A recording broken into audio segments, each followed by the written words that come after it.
Karena ada gejolak politik yang mungkin akan terjadi menjelang 27 Oktober. Seorang mantan komandan polisi Yahudi bisa segera menjadi kandidat nomor 2 di Partai Islamis Arab. Anggota parlemen Yesh Atid, Yoav Segalovich, dikabarkan sedang bersiap meninggalkan partainya dan mencalonkan diri bersama RAM yang dipimpin oleh Mansur Abbas. Yesh Atid yang dipimpin Ariel Lapid sebelumnya bergabung di bawah kepemimpinan mantan Perdana Menteri Naftali Bennett untuk membentuk aliansi tengah kanan bersama. Dan meskipun pernah memimpin pemerintahan 2021 hingga 2022 yang melibatkan RAM, Bennett mengatakan bahwa pemerintahan berikutnya hanya akan melibatkan partai-partai Zionis setelah 7 Oktober. Nah, Segalovich diperkirakan akan bertemu Abbas setelah kembali dari liburan minggu depan untuk benar-benar merampungkan langkah tersebut. Dan jika ini benar-benar terjadi, dia akan menjadi kandidat Yahudi pertama dari Ra'am di Knesset saat Abbas berusaha mengubah partai tersebut menjadi kekuatan politik Yahudi Arab yang lebih luas. Nah, dan RAM secara historis merupakan partai Islamis Arab. Tapi apakah menambahkan kandidat Yahudi bisa memperluas daya tariknya bagi pemilih Yahudi?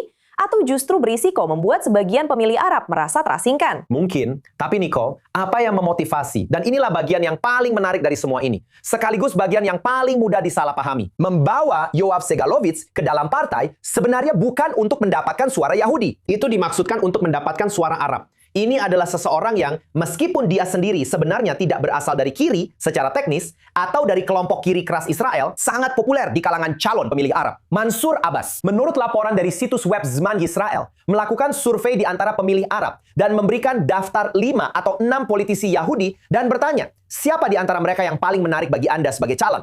Dan meskipun itu adalah daftar 5 atau 6 orang, Segalovich mendapatkan 75% suara. Ini dimaksudkan untuk mendapatkan suara Arab, bukan untuk mendapatkan suara Yahudi. Dan mengapa dia begitu populer? Karena dia adalah tokoh terkemuka di kepolisian Israel dan dikenal sebagai yang paling efektif, baik di kepolisian maupun di pemerintahan, dalam memerangi kejahatan kekerasan di sektor Arab. Dan bahkan terkait dengan isu politik dan geopolitik dalam konflik Israel-Palestina. Masalah kejahatan kekerasan yang mengerikan di komunitas Arab adalah isu yang sangat penting bagi banyak pemilih ini. Dan mereka melihat apa yang mereka anggap sebagai efektivitas Segalovich dalam memeranginya. Dan itulah mengapa dia adalah seseorang yang bisa membantu mendapatkan suara Arab saat RAM bersaing dengan partai-partai Arab lainnya. Dan ini jauh lebih sedikit soal meraih suara Yahudi.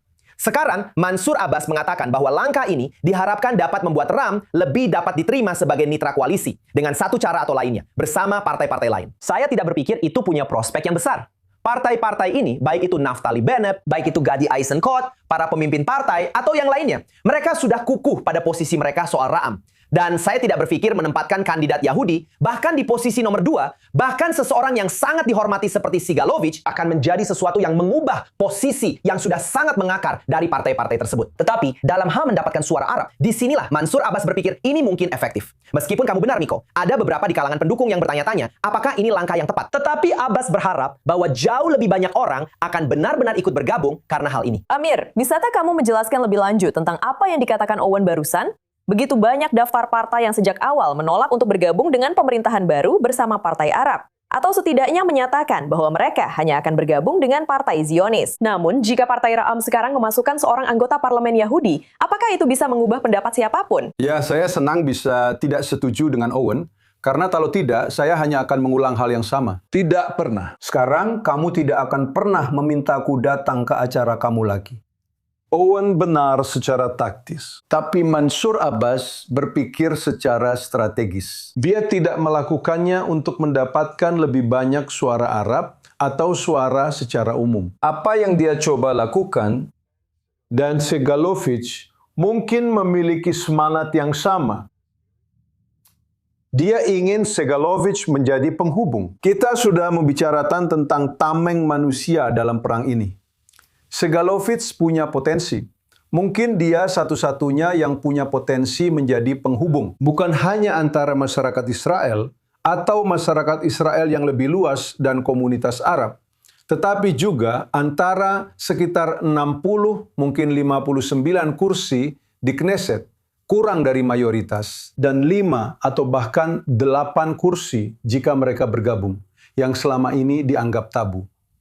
Sekarang, jika Segalovich ada di sana, dan dia adalah kandidat mereka untuk menjadi menteri misalnya, menteri keamanan publik, dia tidak bisa digambarkan oleh Netanyahu atau yang lain sebagai tidak layak untuk jabatan tersebut. Jelas, dia adalah kandidat yang paling tepat. Jadi jika itu terjadi, dan Abbas harus menunjukkan bahwa dia benar-benar serius, Abbas akan terlihat seperti seorang alkemis karena dia menciptakan emas dari ketiadaan. Baiklah, kalian berdua memberikan sesuatu yang menarik untuk dinantikan di pemilu mendatang, yang memang tidak pernah membosankan. Amir Oran dan Owen Alterman, terima kasih sudah bersama saya di studio i24 News. Terima kasih. Nicole.